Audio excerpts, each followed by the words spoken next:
Then it's 1, 2, 3 because you already have your half there. And you keep on doing that until you have 15 of these. 1, 2, 3 and a half.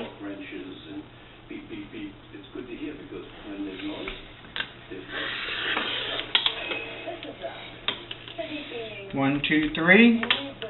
Probably have maybe 100 different trades down there, all working together.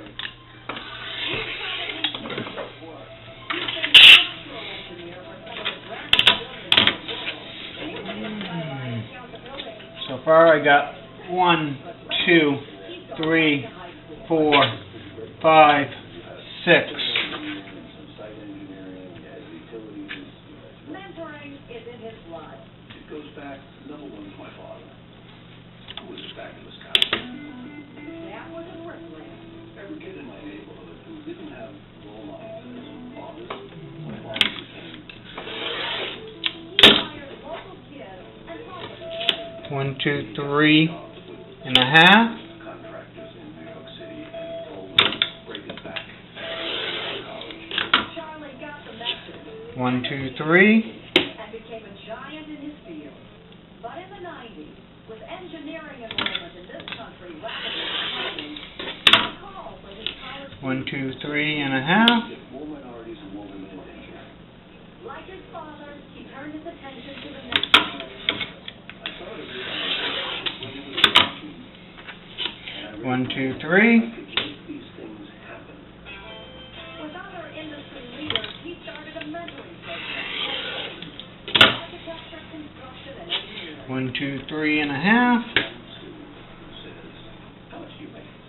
And I go, I make a lot. But let me tell you how much you make. I'm going to stick with this rock. 70, 80, 90, 100,000. 1, 2, 3. And you all go, wow. After they sit through 15 sessions, Now I have 1, 2, 3, 4, 5, 6, 7, 8, 9, 10, 11, 12,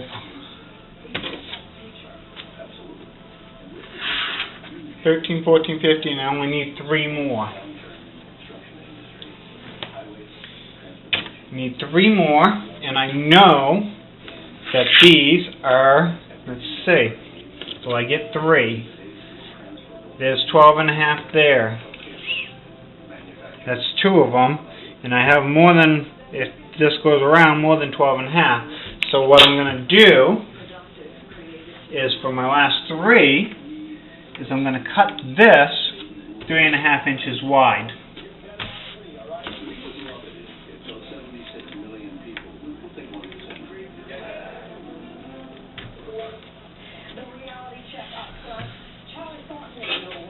And I am going to recut the edge again, just to make sure that I have it right. The first present his father ever gave him was a wheelbarrow. Mentoring is a gift that keeps giving. I hope you're joining me today at the Times live internet radio call-in show at AARP. This way you're saving fabric. 1, 2, 3 and a half. Right there. I love how he said, giving kids a vision of what they could be makes all the difference. It does.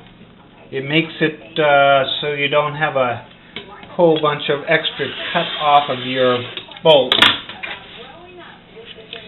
And then I need these 12 inches long.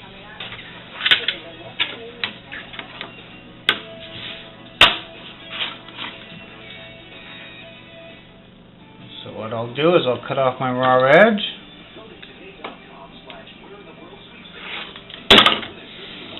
And count 1, 2, 3, 4, 5, 6, 7, 8, 9, 10, 11, 12 and a half.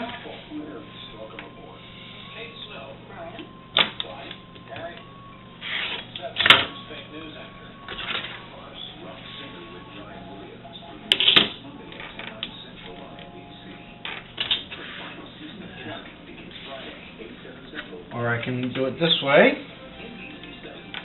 line it up and go to 12 and a half. Good morning, it's 8:56. I'm Jason Ostel with this news. Kind of a murder mystery. NCIS investigators public health closing a case for former penthouse tenant. Okay, these are all of my sashes that go in between. Now, if you wanted your quilt larger, you could make your sashes 4 inches wide.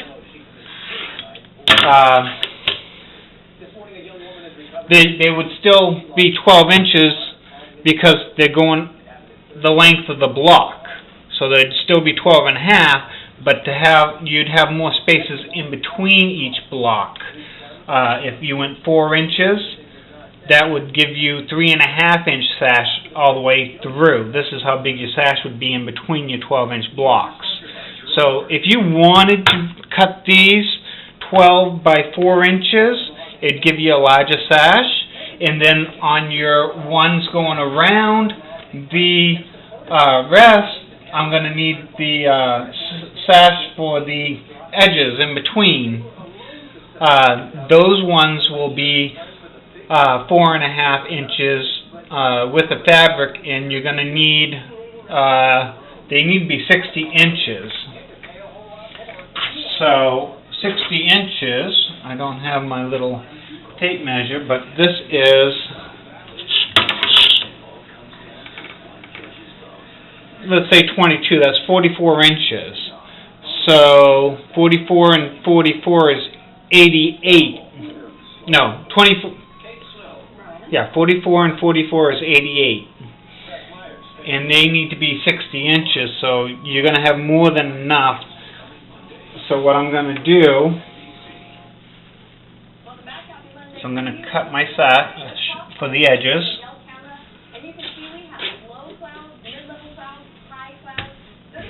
And these ones, you would do 4 inches also. I'm doing mine 3.5 because I just want this for a throw for the couch for the holidays to go on the back of the couch.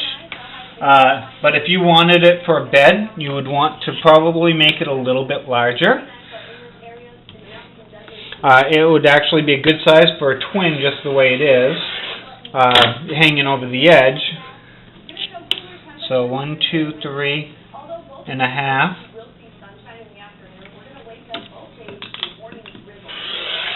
Now 2 of these, 1, 2, 3,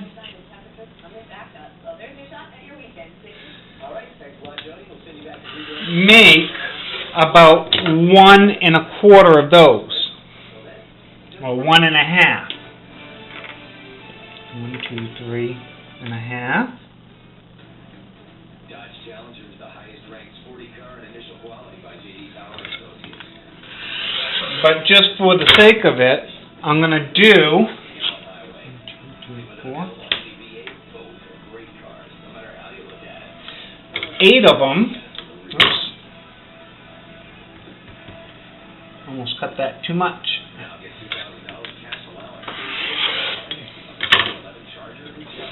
So there's one in between these.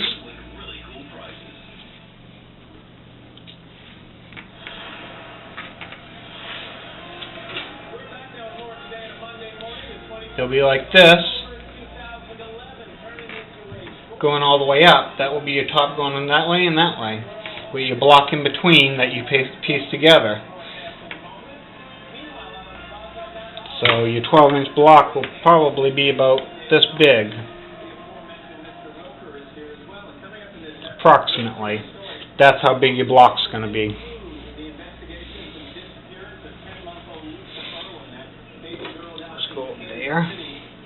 But these are the long sashes. You leave them long. They will be sewn, 2 of these will be sewn together to make one sash that goes down the length of the quilt. So we need 8 of them. Right now I have 4.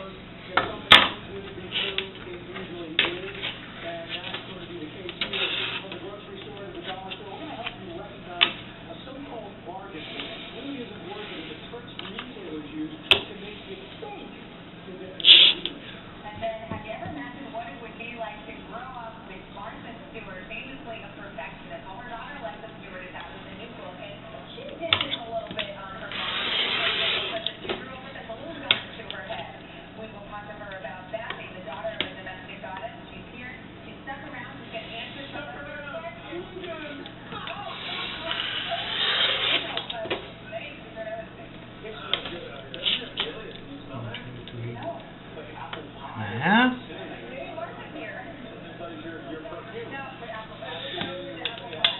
Now, I did not figure out the measurements on the amount of fabric we needed. 1, 2, 3. The computer did that. If I was to figure it out in my head, I probably would have bought less fabric. Because I still have at least 2/3 of a yard of fabric left over, which will be fine. I can use it for pillows, other projects, whatever. But my sash is all cut now. So I have my light green cut, I have my sash cut. The next one will be my large border. The large border goes all the way around. I basically need 5.5 inches. So I'm going to need 4 of these at 5.5 inches at width of fabric. This is width of fabric. I have not ironed my red one yet, so I am probably going to go and do that before I cut it. Well, actually this side's not as wrinkly. You get deep wrinkles in your fabric, and it can actually really mess up your cutting when you go to press it. No wrinkles on this end. I'm going to do it this way. Get my edge lined up.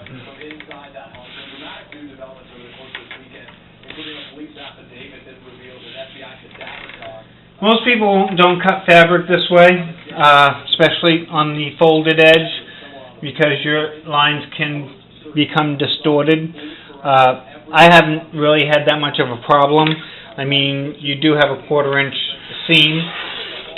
If you wanted to have a larger seam than that, you could. Now these are 5.5. 1, 2, 3, 4, 5.5.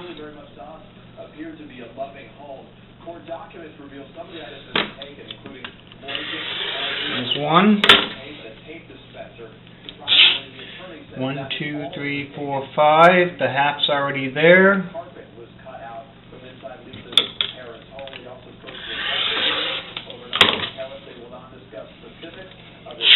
1, 2, 3, 4, 5.5.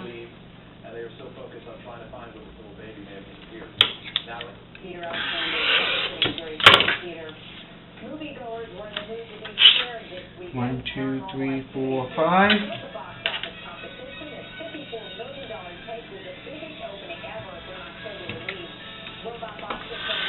And if you wanted this border to be larger, you could do it 6 inches or 8 inches or 7 inches. Had more than enough fabric left over to make it larger if we wanted to. So now my border is cut, my sash is cut, my light green and dark green are cut.